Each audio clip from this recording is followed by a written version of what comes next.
Hello everybody, hope you're doing marvellously well. You may notice a lot of professional YouTubers like to wear lovely slimming black shirts. We on the other hand are going to do 3 delay tips.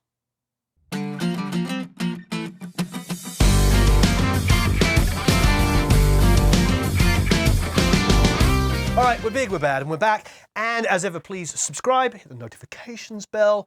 Of course, go to producelikeapro.com, sign up for the email list, get a whole bunch of free goodies. And if you want, check out the Academy. There's about 40-something plus multi-tracks, lessons, tons of mentors in there, and just a really rather good time. Okay, now, in our last Feedback Friday, we got asked a lot of questions about drums.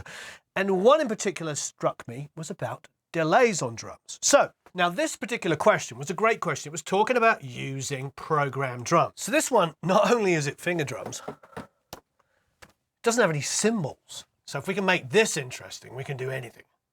Let's check it out. Here's the drums.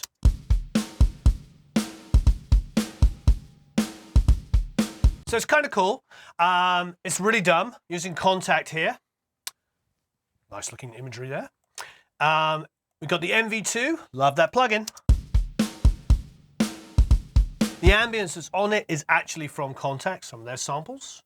And we've actually got a 2500 compressor on it afterwards as well. Just give it a little extra spank. Okay, so that's kind of cool. What we're going to do is we're going to create another bus, stereo one. Make that sort of safe, and we'll call this drum delay. Okay, so this is where it gets interesting. I want to add some randomness to it. If you did watch the last video about reverb tips, you'll notice what I love is the randomness. So we're going to do the same thing with delays here. So let's take, first of all, a bit of EQ and wipe off the low end. I don't need multiple build up on kick drums. I don't know if I have to go full Abbey Road on it. Maybe I'll come up to about 250, 300.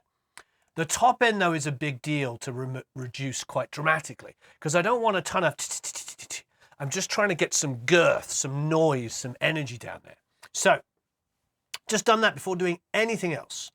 Now let's take a bus output, say 1314, and have that coming in. If you click Option on the fader, it will go immediately to 0 to 0 dB. And then let's choose a delay. Now, there's tons of delays that already have EQs and effects built into them. However, what we're showing you here, and the reason why I'm using an EQ beforehand, is you can make that a stock EQ. It doesn't have to be a lovely Renaissance EQ. It could be a stock Pro Tools one, it could be stock Reaper, stock Logic, stock anything. So let's go for something comparable in the world of stock, which I believe is probably the Air multi-delay. It's not the dynamic delay because we don't want it to do that. Got the drum bus mix set on 100%. Let's have a listen. What's going on? What's going on?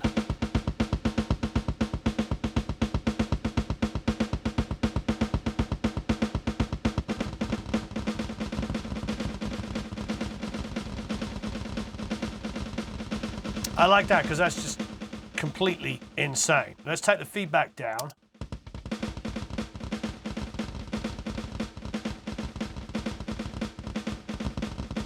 Now, if we put it in time, it's going to give us some cool movement.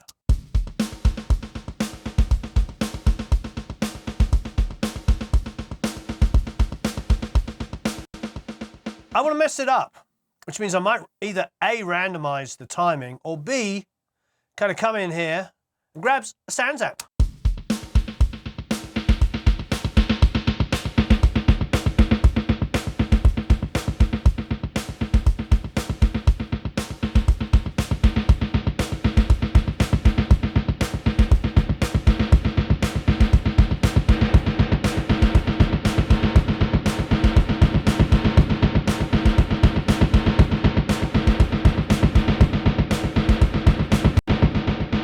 Insanely over the top. Let's bring it down. That I like. Now, the person that asked me that great question on Friday was talking about how do you make those you know, clinical sounding, perfect drums sound rough and ready. Well, that's doing it.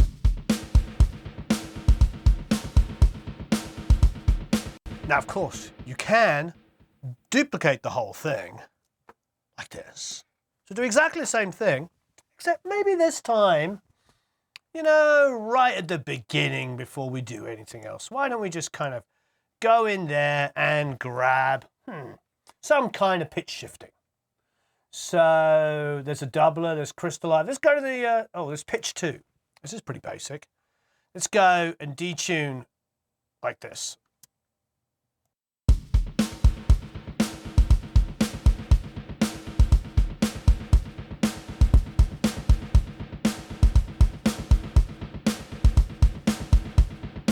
So I actually got one minus 32 detuned and one plus 30. So one's up and one's down like this. 2 delays together.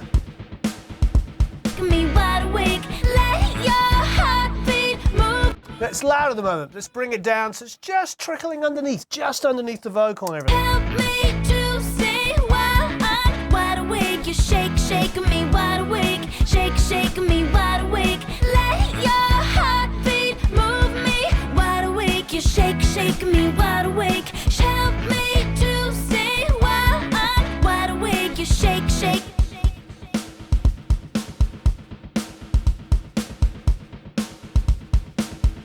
I'm going to detune it even more.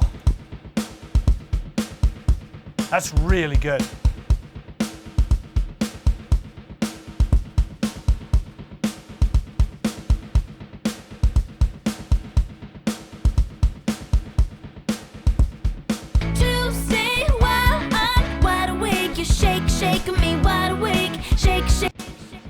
The thing with an effect like this, we could bring it down even more, just a little bit more so it's trickling underneath. But with an effect like this, there's a point where you maybe don't hear it, but you notice it if it gets turned off.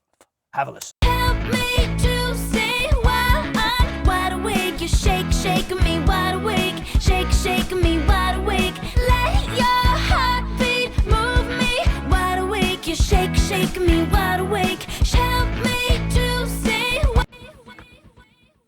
I mean, that's pretty low. Probably split the difference, but as soon as you turn it off, you're like, oh, what happened? There's a little bit of movement going. I learned this from Mark Endert. He mixed some stuff for me for a movie soundtrack I did. And when he mixed it, he put in these like subtle delays. My drum track that I'd done was super, super clean, and he just wanted to add some movement to it. So I love that trick. So we've got one detuned, well, one side's pitched up, one side's pitched down, and then we've got a delay that has nothing done to it at all. You could randomize these delays, you could change the timing, all kinds of stuff. But basically what it's doing is it's adding some dirt, some wrongness. The Sans Amp, whatever you've got, you know, decapitator, lo-fi, any kind of distortion, saturation is really useful for this. Okay, so that's a great little fun tip on drums. Frankly, you can do it on any instrument. It's just good to random and mess things up. I only recorded one electric guitar on this. It's electric guitar, bass, and drums, and a vocal. That's it. Really simple.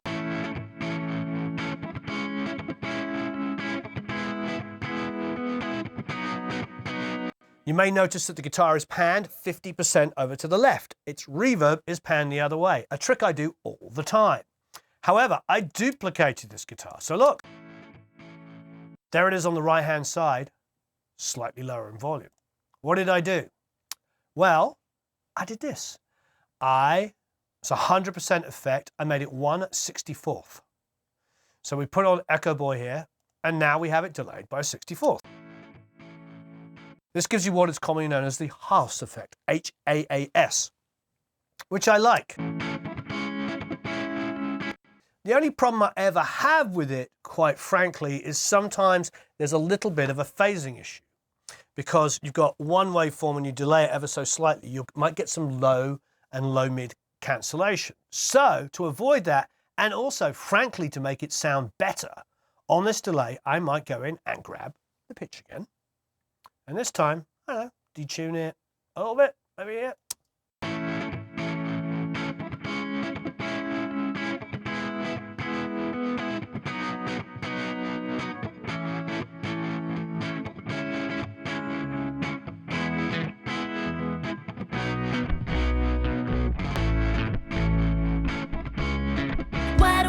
You're shaking me wide awake. Help me to stay while I'm wide awake. You're shaking me wide awake. Shaking me wide awake. Let your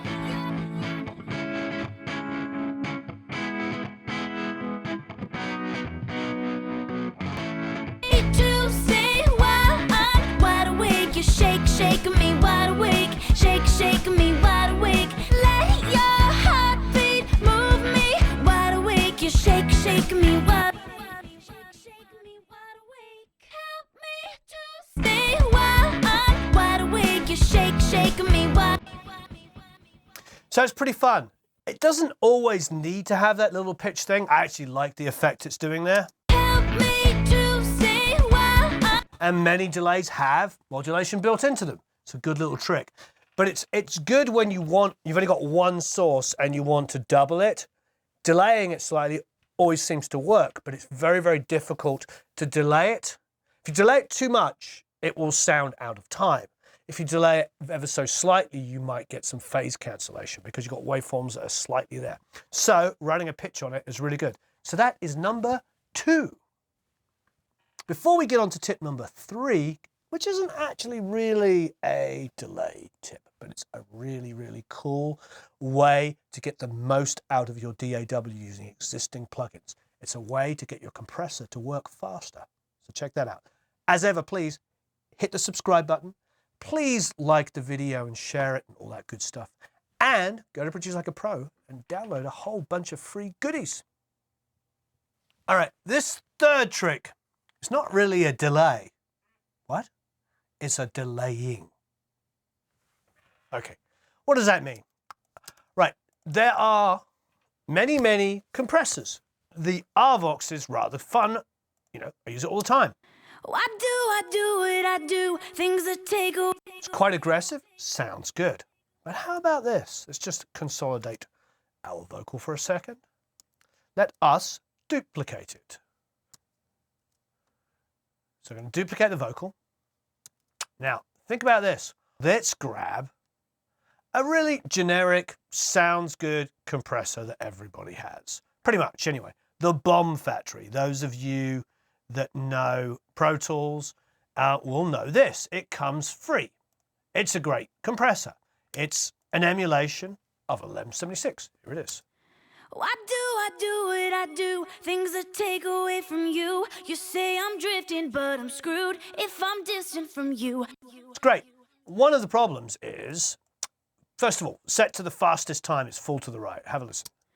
Oh, I do things that take away from you. You say I'm drifting, but I'm screwed if I'm distant from you. I'm living too many lies. All these worlds don't combine.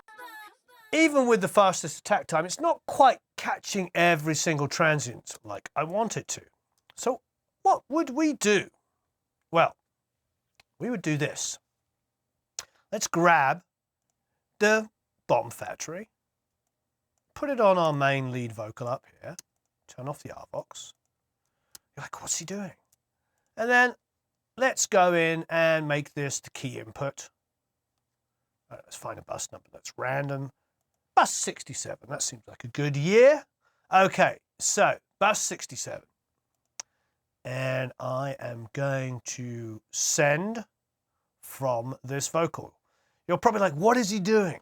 Okay, so what I'm going to do is I am going to get a faster attack time. How, you might ask? Well, what I'm going to do is I'm going to grab my vocal and I'm going to move it. What? And that is now keying the compressor. So this vocal on the top is now being controlled from the one on the bottom. Now have a listen. Oh, I do. So what we'll do is we'll take that output and we'll just make it something that we're not even using. Okay, well, 67's on one side, let's use 68. So it's now. Oh, I do things that take away from you. You say I'm drifting, but I'm screwed. It already, to my ears, sounds 10,000 times better. It's controlling because the fastest attack time on an 1176 is not fast enough to catch a really percussive vocal. But how much did I move it forward? I mean, I did this out of experience and moved it what I thought would work. But I roughly moved it 22 milliseconds, 20 milliseconds. Yeah, so it's about 20 milliseconds forward. Oh, I do things that take away from you. You say I'm drifting, but I'm screwed if I'm distant from you. I'm living too many lives. I mean, it's almost absolutely perfect now. That was just 20 milliseconds to the left. So the duplicated vocal is now controlling the main vocal. But what I've done is I've shifted it forward 20 milliseconds. So with the fastest attack time that an 1176 emulation allows me, I'm now able to get it to dance really nicely around that vocal. It sounds freaking fantastic. Oh, I do things that take away from you. You say I'm drifting, but I'm screwed if I'm distant from you.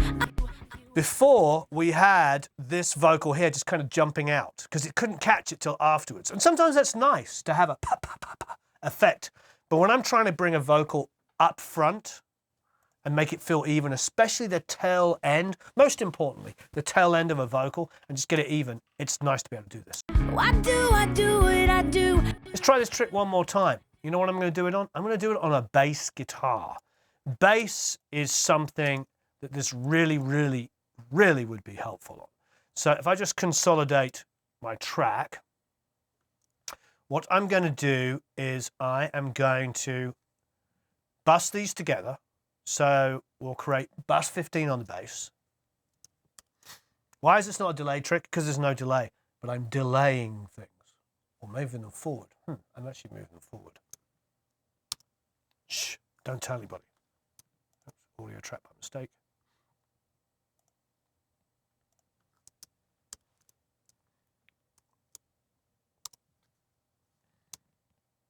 Okay, so I'm now going to do a bass sub here.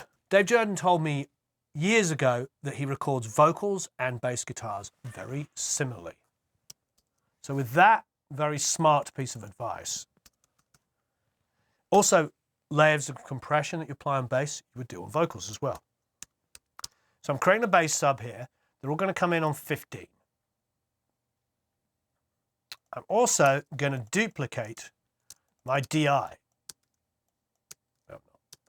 I'm also going to duplicate my bass amp once more, believe it or not. I'll do that. I'm also going to duplicate my bass amp once more here. And you guessed it, I'm going to move it forward about 20 milliseconds.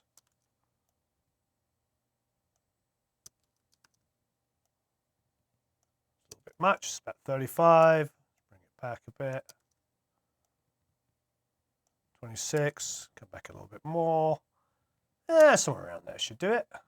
Okay, so you're thinking, how's that going to work? Well, what's going to happen, because the bass can have really harsh transients, like look over here, look at that.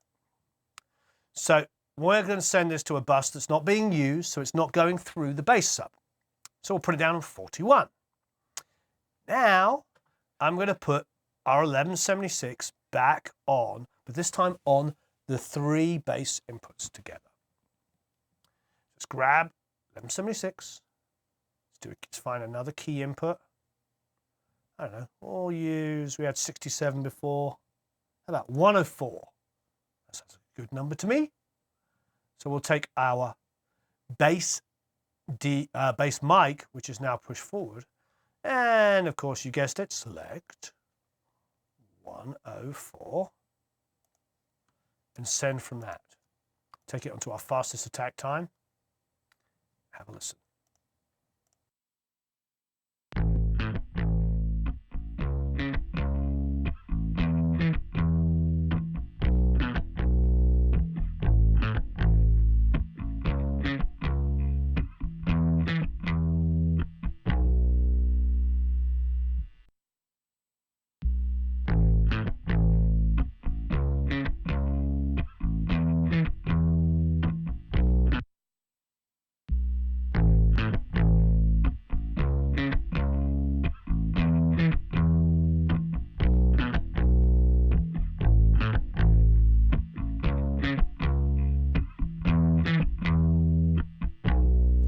I'm gonna take that send off for a second. Have a listen.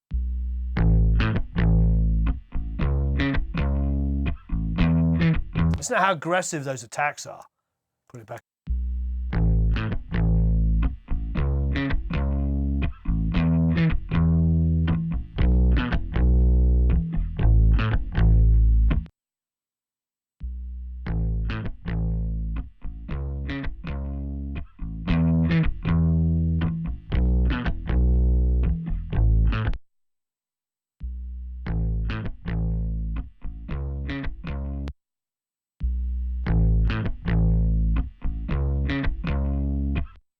Significantly better. So, not a delay trick, because I'm moving it forward, but it's a great trick. Help me to stay while I'm wide awake. You shake, shaking me wide awake. Shake, shaking me wide awake. Let your heartbeat move me wide awake. You shake, shaking me wide awake. Shake, shaking me wide awake. Wide awake now.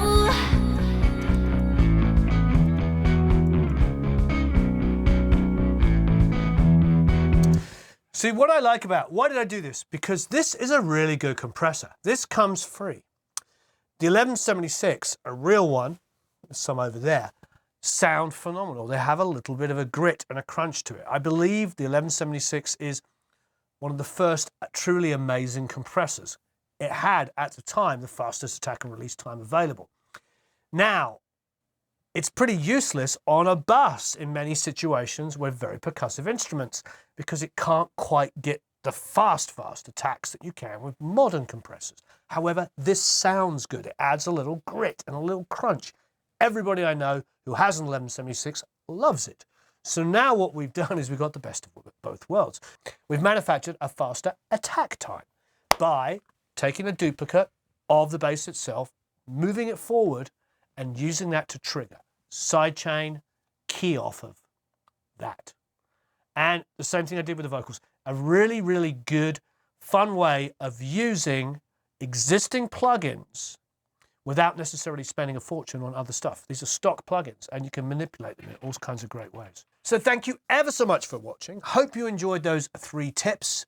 I love doing this kind of stuff.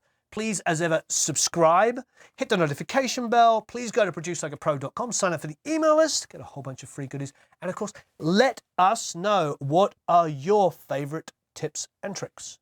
I'd love to know. I love this community. I love how we share everything amongst each other. Have a marvelous time recording and mixing.